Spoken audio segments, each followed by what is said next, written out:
ಶ್ರಮ ಸಾಧಕರಿಗೆ ಸನ್ಮಾನ ಮಾಡಿರುವುದು ಅಭಿನಂದನೀಯ ಕಾರ್ಯ. ಸಹಾಯಕ ಅರಣ್ಯ ಸಂರಕ್ಷಣಾಧಿಕಾರಿ ಸಂತೋಷ್ ಚೌಹಾಣ್ ಶ್ಲಾಘನೆ.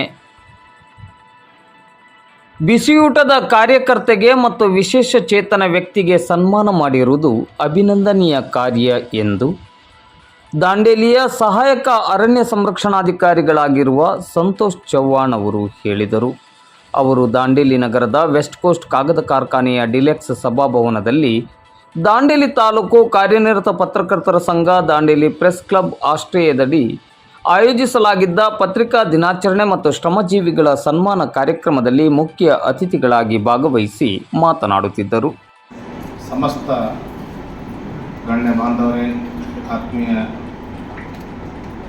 ಸಹೋದ್ಯೋಗಿ ಮಿತ್ರರೇ ಹಾಗೂ ಎಲ್ಲ ಅಣ್ಣ ತಮ್ಮಂದಿರು ಮತ್ತು ಅಕ್ಕ ತಂಗಿಯರು, ಇವತ್ತಿನ ದಿವಸ ಕಾರ್ಯನಿರತ ಪತ್ರಕರ್ತರ ಸಂಘ ದಾಂಡೇಲಿ ವತಿಯಿಂದ ಪತ್ರಿಕಾ ದಿನಾಚರಣೆಯನ್ನು ಆಚರಿಸ್ತಾ ಇದ್ದಾರೆ.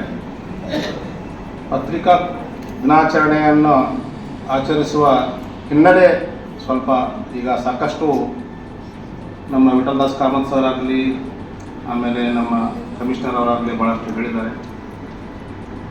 ಆ್ಯಕ್ಚುಲಿ ರಾಷ್ಟ್ರೀಯ ಪತ್ರಿಕಾ ದಿನಾಚರಣೆ ನವೆಂಬರ್ 16 ಇರುತ್ತದೆ. ಆದರೆ ನಮ್ಮ ಪ್ರತಿ ವರ್ಷ ಕರ್ನಾಟಕದಲ್ಲಿ ಜುಲೈ 1ರಂದು ಪತ್ರಿಕಾ ದಿನಾಚರಣೆಯನ್ನು ಆಚರಿಸಲಾಗ್ತದೆ. ಇದು ಯಾಕಪ್ಪ ಅಂತಂದರೆ, ಮೊಟ್ಟ ಮೊದಲಿಗೆ ಕನ್ನಡದಲ್ಲಿ ಮಂಗಳೂರು ಸಮಾಚಾರ ಅಂತ ಪತ್ರಿಕೆ ಪ್ರಕಟಗೊಂಡ ದಿನ 1843ನೇ ಸಾಲಿ ಜುಲೈ 1ರಂದು ಮಂಗಳೂರು ಸಮಾಚಾರ ಎಂಬ ಪತ್ರಿಕೆ ಪ್ರಕಟಗೊಳ್ಳುತ್ತದೆ. ಆ ಒಂದು ನೆನಪಿಗೋಸ್ಕರ ಇವತ್ತಿನ ದಿವಸ ಅಂದರೆ ಜುಲೈ 1ರಂದು ಪತ್ರಿಕಾ ದಿನಾಚರಣೆಯನ್ನು, ಕನ್ನಡ ಪತ್ರಿಕಾ ದಿನಾಚರಣೆಯನ್ನು ಕೈಗೊಳ್ಳಲಾಗ್ತದೆ ಕರ್ನಾಟಕದಲ್ಲಿ. ಆ್ಯಕ್ಚುಲಿ ಇದನ್ನು ನೀವು ಎಲ್ಲರೂ ಯೋಚನೆ ಮಾಡಿರ್ಬೋದು, ಕನ್ನಡ ಪತ್ರಿಕಾ ದಿನಾಚರಣೆಯನ್ನು ಯಾರೋ ಕನ್ನಡಿಗರೇ ಮಾಡಿರ್ಬೋದಪ್ಪ ಅಂತ. ಬಟ್ ಏನಪ್ಪ ಅಂತಂದರೆ, ಇದನ್ನು ಬೇರೆಯವರಿಗೆಲ್ಲ ಗೊತ್ತಿರ್ತದೆ ಆಲ್ಮೋಸ್ಟು. ಮಂಗಳೂರಿನಲ್ಲಿ ಭಾಷೆನ್ ಮಷಿನ್ ಮುದ್ರಣಾಲಯದಿಂದ ಪ್ರಕಟಗೊಳ್ಳುತ್ತದೆ. ಅಲ್ಲಿ ರೆವರೆಂಡ್ ಹರ್ಮನ್ ಮುಗ್ಲಿಂಗ್ ಅಂದ್ಬಿಟ್ಟು ಒಬ್ಬರು ಪಾದ್ರಿ ಬಂದಿರ್ತಾರೆ.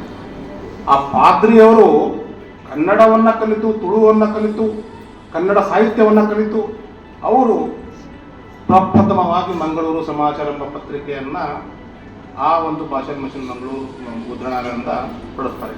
ಆ ಒಂದು ನೆನಪಿಗೋಸ್ಕರ ಇವತ್ತಿನ ಪತ್ರಿಕಾ ದಿನಾಚರಣೆ ಜುಲೈ 1ರಂದು ಆಚರಿಸಲಾಗ್ತದೆ. ಇದು ಒಂದು ನಾನು ಓದಿರ್ತಕ್ಕಂಥ ವಿಷಯವನ್ನು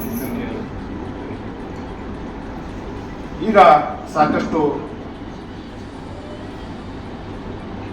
ನಮ್ಮ ಇವತ್ತಿನ ದಿವಸ ಒಂದು ವಿಶಿಷ್ಟವಾದ ಒಂದು ಸಮಾರಂಭವನ್ನು ನಮ್ಮ ದಾಂಡೇಲಿ ಪತ್ರಕರ್ತರ ಸಂಘ ಬಹಳಷ್ಟು ತುಂಬ ಒಂದು ಏನಪ್ಪ ಅಂದರೆ ಅತ್ಯಂತ ಪರಿಣಾಮಕಾರಿಯಾಗಿ, ಅತ್ಯಂತ ಒಂದು ವಿಷಯ ಪೂರಿತವಾಗಿರುವಂಥ ಒಂದು ದಿನಾಚರಣೆಯನ್ನು ಮಾಡಿದ್ದಾರೆ. ಯಾಕಂದರೆ ಇವತ್ತಿನ ದಿವಸ ಏನು ಮಾಡಿದ್ರು ಅವರು, ಈ ಒಂದು ಆ್ಯಕ್ಚುಲಿ ಈ ಒಂದು ಇದರ ಹಿನ್ನೆಲೆ ಏನಪ್ಪ ಅಂತಂದರೆ, ಪತ್ರಿಕೋದ್ಯಮದ ಪರಿಚಯ, ಅದರ ಹಿನ್ನೆಲೆ ಮತ್ತು ಕಾಲಕ್ಕೆ ತಕ್ಕಂತೆ ಆಗಿರತಕ್ಕಂಥ ಬದಲಾವಣೆಗಳನ್ನು ತಿಳಿಸುವುದಕ್ಕೋಸ್ಕರ, ಜನರಲ್ಲಿ ಪತ್ರಿಕಾ ರಂಗದ ಸ್ವಾತಂತ್ರ್ಯವನ್ನು ತಿಳಿಸುವುದಕ್ಕೋಸ್ಕರ, ಜನರಲ್ಲಿ ಅರಿವು ಮೂಡಿಸುವುದಕ್ಕೋಸ್ಕರ, ಪತ್ರಿಕಾ ರಂಗದ ಪತ್ರಕರ್ತರ ಹಕ್ಕುಗಳ ಒಂದು ಅರಿವುಗಳನ್ನು ಮೂಡಿಸುವುದಕ್ಕೋಸ್ಕರ ಈ ಒಂದು ದಿನಾಚರಣೆಯನ್ನು ಮಾಡಿರ್ತದೆ. ಅಂಥದರ ಜೊತೆಯಲ್ಲಿ ಪತ್ರಕರ್ತರನ್ನು ಗೌರವಿಸೋದು ಕೂಡ ಅದೊಂದು ಈ ಒಂದು ಪತ್ರಿಕಾ ದಿನಾಚರಣೆ